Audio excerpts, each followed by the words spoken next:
आज संध्याकाळी ज्यावेळेस मतदान वेळ संपली 5:30 नंतर, त्यानंतर इथल्या मतदान केंद्रावर दुसऱ्या गेटमधून काही संशयास्पद हालचाली दिसल्या. गाडी येताना आमच्या कार्यकर्त्यांना दिसली, उमेदवारांना दिसली आणि त्याच्याविषयी ज्यावेळेस इथल्या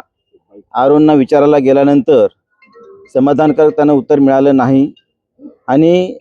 जवळजवळ 25 जणांचा एक मोठा संशयास्पद घोळका इथे साईड रूमला दिसला. त्याच्याविषयी विचारणा करता गेल्यानंतर सुद्धा आणि जे उमेदवार होते, उमेदवारांनी विनंती केली की आम्हाला आज जाऊ द्या, पण तरीसुद्धा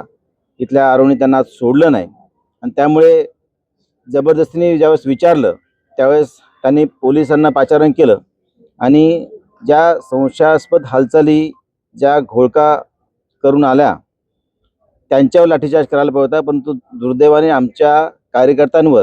महिला कार्यकर्त्यांवर लाठीचार्ज पोलिसांनी केलेला आहे आणि या उपरांत कोणतेही समाधानकारक उत्तर हे इथल्या निवडणूक प्रक्रियेमधल्या सगळ्या अधिकाऱ्यांकडून मिळालेलं नाही.